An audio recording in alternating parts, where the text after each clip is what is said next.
안녕하세요. 방구석 성경 만담 시간입니다. 오늘은 열왕기 상하 26번째 시간입니다. 열왕기 상하를 통해서 우리가 말씀대로 살아야 함을 우리가 계속해서 보고 있습니다. 그러니까 말씀이 우리 삶의 기준이 되어야 한다라는 거죠. 지난주에요. 이제 북이스라엘의 멸망까지 살펴보았습니다. 굉장히 중요한 사건이죠. 이스라엘이 남과 북으로 나누어져서 두 나라가 계속하고 있는데 북이스라엘이 아수르에게 멸망했습니다. 오늘은 그 당시에 남유다 왕이 누구였는가, 이 남유다 왕에 대해서 좀 살펴보려고 하는데요. 우리가 흔히 뭐 성경을 읽거나 아니면 성경 이야기를 듣거나 그러면 가장 많이 떠올리고 들을 수 있는 왕이 누굴까요? 보통은 이제 다윗 왕이죠. 다윗 왕에 대한 이야기들을 많이 들을 수 있습니다. 저도 설교 시간에 다윗 왕에 대한 이야기를 많이 하고요. 또 많이 듣는 사람이 누굴까요? 아마 예수님을 안 믿는 사람들에게 뭐 이스라엘 왕 중에서 가장 이름을 많이 들어본 왕 그러면 아마 솔로몬 아마 그렇게 되겠죠. 뭐 솔로몬의 보물 뭐 이런 식의 보통 예수님 믿는 사람들은 솔로몬의 지혜 이렇게 기억하는데 예수님 안 믿는 사람들은 뭐 솔로몬의 보물 뭐 이런 식으로 많이 기억을 하는 것 같아요. 다윗, 솔로몬 유명합니다. 또 우리가 알고 있는 사람이 누굴까요? 제 생각에는요. 다윗하고 솔로몬 그 다음으로 많이 알고 있는 왕 중에 한 명을 꼽으라면 히스기야 왕을 꼽을 거예요. 히스기야 왕. 오늘 그 히스기야 왕에 대해서 알아보려고 하거든요. 그러니까 사람들이 많이 알고 있다는 것은 성경에 다양한 일이 적혀 있다는 거죠. 그리고 특별히 히스기야는요. 가장 어려울 때, 나라가 어려울 때 하나님을 붙들었던 왕, 그런 사람입니다. 그러니까 북이스라엘이 아수르에게 멸망당했어요. 아수르가 여전히 강대국으로 있죠. 그러니까 북이스라엘을 멸망시킨 다음에 아수르는 다시 이어서 남유다를 공격해 옵니다. 이 당시에 왕이 히스기야였어요. 과연 히스기야는 아수르의 공격을 어떻게 견뎌냈을까요? 오늘 그런 내용들을 포함해서 좀 살펴보려고 합니다. 그래서 오늘 성경은요. 열왕기 하 18장에서 열왕기 하 20장까지 그렇게 되고요. 히스기야의 이야기를 좀 살펴보려고 합니다. 히스기야 이야기를 뭐 스토리상 나누면 이렇게 돼요. 히스기야가 하나님 앞에 정직하게 굉장히 하나님 마음에 쏙 들게 했어요. 그래서 이스라엘의 많은 종교 개혁했고요. 잘못된 신앙을 개혁했습니다. 종교 개혁을 했어요. 그런데 이제 그들이 히스기야가 하나님 앞에 바르게 하고 있었지만 여전히 국제 정세는 아수르가 강대국이란 말이죠. 아수르가 공격을 해와요. 그 아수르의 전투에서 막아냅니다. 그 내용이 있고요. 그리고 또 한편 이 히스기야가 병들었던 이야기가 잠시 나와요. 히스기야가 병들었는데 하나님께 기도하거든요. 하나님께서 그 히스기야를 고쳐주시는 그 장면이 나오고 마지막으로 히스기야의 인생의 마지막에 바벨론 사신을 맞이하는 장면이 등장합니다. 이렇게 좀 전체적인 큰 흐름으로 보시면 될 것 같아요. 그 이야기를 하려고 합니다. 먼저는요. 히스기야가 하나님 앞에서 성경의 표현으로 정직하게 행했다 그래요. 다윗 왕처럼 했다. 하나님 앞에 신실하게 했다라는 거죠. 그러면서 이제 많은 종교 개혁을 합니다. 이스라엘 백성들이 우상을 섬기고 다른 데다가 제사하고 그러던 부분에 있어서 그 우상을 깨트리고 하나님만 섬겨야 된다. 그렇게 종교 개혁을 하죠. 근데 그 중에 하나 좀 주목할 만한 게요. 모세 때 만든 놋뱀을 부쉈다 그런 이야기를 합니다. 이게 광야의 사건으로 좀 가야 되는데 광야에서 이스라엘 백성들이 불평을 합니다. 그러니 광야에서 불뱀이 나와서 이스라엘 백성들을 물어요. 그러니까 이스라엘 백성이 죽기 시작합니다. 그러니 이제 이스라엘 백성들이 우리가 하나님께 원망한 게 잘못되었구나라고 이제 뉘우치기 시작하죠. 그때 모세가 하나님께 기도합니다. 하나님 이 백성을 살려주세요. 그랬더니 하나님께서 이 구리로 그러니까 구리로 뱀을 만들어서 장대에다 달아라. 그리고 그 뱀을 보면 살 거다. 그걸 알려주셨거든요. 그래서 하나님께서 알려주신 대로 모세가 구리 뱀을 만들었습니다. 그리고 백성들이 그 뱀을 보자 살아났어요.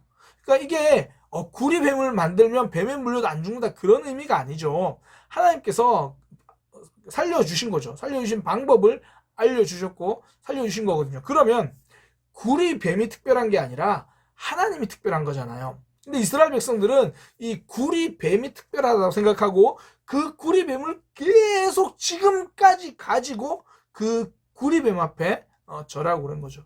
옛날에 뭐 우리나라에 그런 거 있잖아요. 석상에 뭐 코를 만지면 아들을 낳는다. 뭐 그래서 뭐 보통 석상에 코가 다 없고 막 그런 거.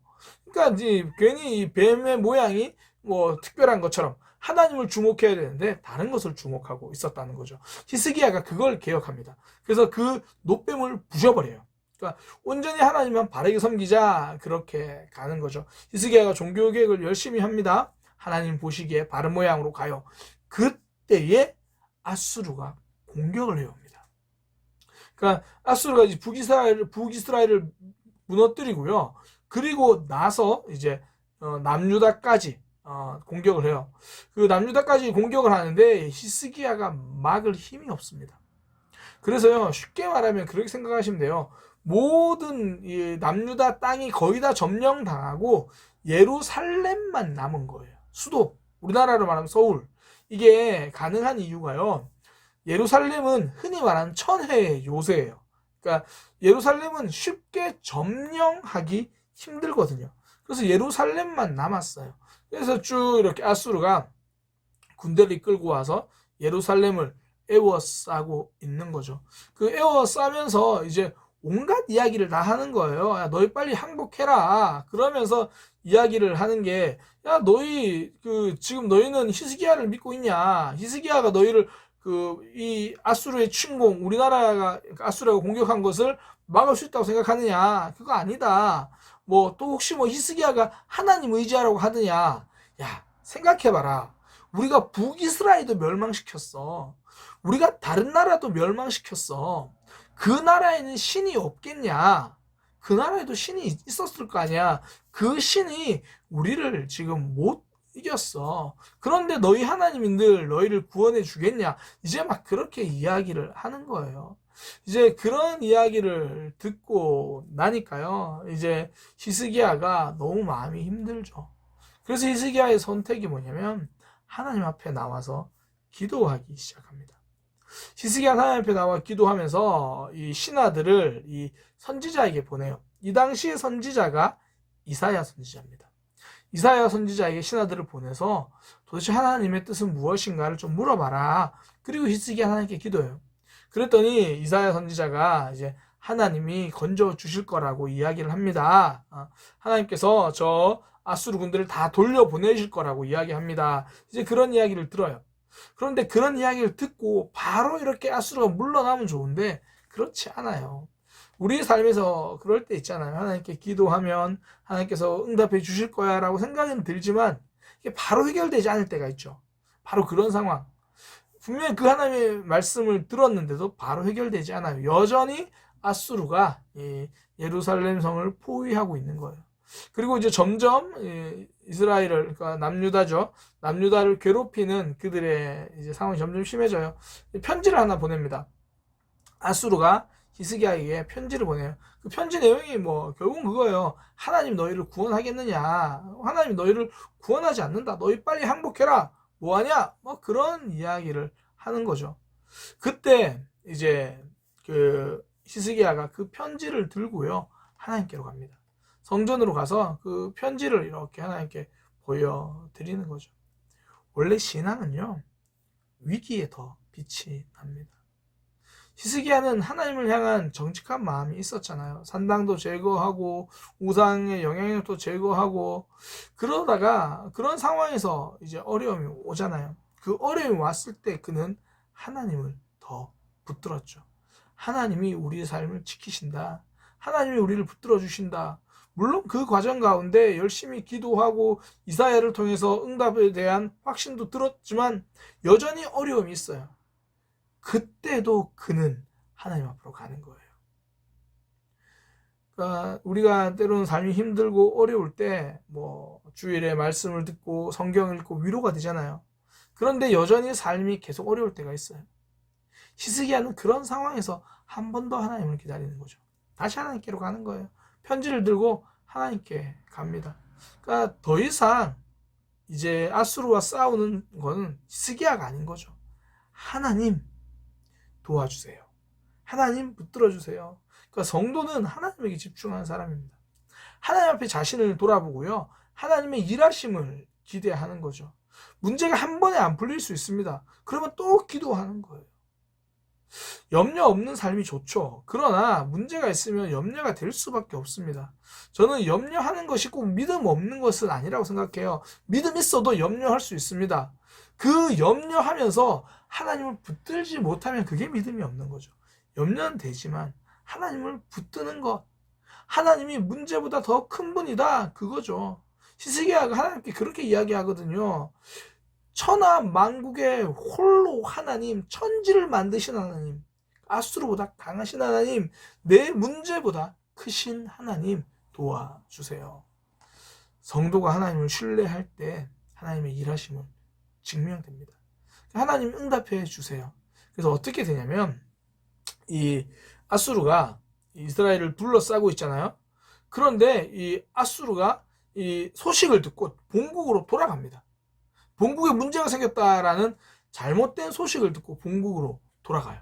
그러니까 이게 우리가 생각하는 건 그거예요. 하나님 열심히 기도하면 갑자기 하늘에서 불이 내려서 아수르를 공격하고 군사력으로 물리치고 이럴 줄 알았는데 하나님의 방법은 우리 방법과 좀 다를 수 있어요. 그런데 아수르가 완전 그냥 물러나게 하시는 거죠.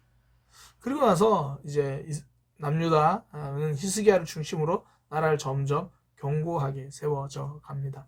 그러니까 굉장히 힘들고 어려웠죠. 그때 하나님께서 그를 붙들어 주셨습니다.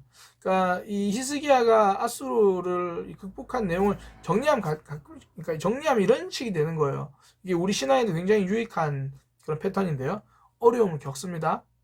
그때 기도해요. 하나님께서 도와주실 거라 응답해 주세요. 근데 여전히 어려워요. 사실 좀 더 어려웠거든요. 사실 이게 우리의 삶일 수 있습니다. 그때 히스기야는 다시 기도해요. 그리고 하나님이 응답하십니다. 그러니까 이제 이 과정이 좀 길 수가 있겠죠. 우리 삶에서는. 어려움을 겪습니다.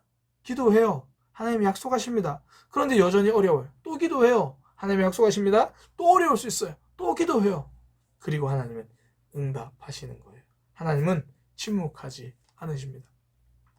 그리고 나서 또 이제 하나의 사건이 있는데요. 히스기야가 병든 사건이 있습니다. 성경에 보면 그때에 히스기야가 병들었다 그러는데 이게 전쟁 아수르를 물리친 이전 사건으로 봐요. 그러니까 이게 시대의 순으로는 아니고요. 왜냐하면 이게 히스기야의 통치 기간을 보면 알 수 있습니다. 어쨌든 전쟁 전의 사건이긴 한데 히스기야가 병들었을 때 이야기입니다. 히스기야가 병들어서 죽게 되었거든요. 그러니까 하나님 앞에 기도합니다. 벽을 보고 기도해요. 벽을 보고 혼자서 기도하는 거죠. 근데 하나님이 그 기도를 들으셨다, 알고 있다, 그렇게 이야기를 하십니다. 그러면서 이사야 선지자를 보내가지고 이제 내가 너를 치료해 주겠다. 지금 당장 이제 이제 곧 죽을 줄 알았던 그 병에서 15년을 하나님께서 더 연장해 주십니다. 그래서 그 15년 연장되면서요, 그렇게 이야기를 해요. 하나님 너를 고쳐주실 거다. 그 징표를 보여주겠다. 그러면서 그 징표를 해시계로 이야기를 해주십니다. 해시계라는 게 해가 움직이는 것 따라서 그림자가 움직여지는 거잖아요. 이제 쭉 똑바로 가다가 해시계가 10도를 거꾸로 가게 됩니다. 태양이 거꾸로 가는 거죠. 10도를 더. 그러니까 그렇게 굉장히 엄청난 사건이죠. 사실 이걸 하나님께서 증거로 보여주십니다. 그래서 히스기야가 회복되죠. 그리고 나서 이제 히스기야의 마지막 때입니다. 히스기야가 회복됐어요. 히스기야가 회복되고 점점 이제 강해지는 그때에 바벨론에서 사람이 찾아옵니다. 그러니까 아수르 말고 이제 바벨론은 신흥 강국, 이제 조금 나라가 좀 강해지려고 하는 그 바벨론에서 사람들이 찾아와요. 찾아와가지고 표면적으로는 히스기야의 문병이에요. 히스기야가 아팠다가 다시 회복되었으니까 문병을 오는데요. 그때 히스기야가 이 바벨론에게 자신의 창고를 보여줍니다. 그러니까 무기 그리고 잘 준비된 군사력 보여주는 거예요. 사실 이걸 왜 보여주냐면 바벨론하고 손잡자라는 거거든요. 바벨론이랑 손잡아서 우리가 아수르 이겨내고 잘합시다. 그러니까 지금 하나님을 의지하던 그 히스기야가 아수르를 의지하기 시작하는 거죠. 자, 바벨론을 틀렸습니다. 하나님을 의지하던 그 히스기야가 지금 바벨론을 의지하기 시작하는 거예요. 더 정확히 말하면 자기가 가진 힘을 의지하기 시작하는 거죠. 이 힘이면 될 거야. 이 힘이면 어려움을 극복할 수 있을 거야. 싸워서 승리할 수 있을 거야. 하나님을 붙들던 히스기야가 조금씩 달라지기 시작하는 겁니다. 그래서 이 이사야 선지자가 히스기야를 찾아와서 예언을 해요. 그거 지금 누가 왔습니까? 바벨론에서 사신들이 왔습니다. 뭐 했습니까? 이거 다 보여주었습니다. 그거 다 뺏길 거예요. 하나님을 의지해야 하는데 하나님을 의지하지 못하면 그거 아무런 소용이 없어요. 그렇게 이야기를 하는 거죠. 히스기야의 삶은 이렇게 마무리됩니다. 뒷부분이 좀 아쉽긴 해요. 늘 끝까지 하나님을 붙들었으면 좋겠는데, 그러나 성경은요, 히스기야를 향하여 정직한 왕이다, 하나님 앞에 정직한 왕이다, 하나님 앞에 신실했던 왕이다, 그렇게 이야기를 합니다. 우리의 신앙 날마다 잘할 수는 없잖아요. 때론 굴곡도 있고 때론 넘어지기도 하고 하지만 하나님께서 우리를 붙들어 주시는 거죠. 히스기야의 삶 어려움도 참 많았어요. 그런 하나님의 은혜도 많았고요. 때론 넘어질 때도 있었습니다. 그러나 하나님이 히스기야를 붙들어 주셨죠. 우리의 삶입니다. 우리의 삶에서 말씀대로 열심히 갈고 잘할 때도 있어요. 그러나 넘어질 때도 있습니다. 그럼에도 불구하고 우리 하나님 우리를 붙들어 주십니다. 그러니 성도는 말씀 앞에 살아가는 거죠. 늘 하나님 붙들고 승리하며 살아가는 믿음의 삶이 되시기를 소망합니다. 감사합니다.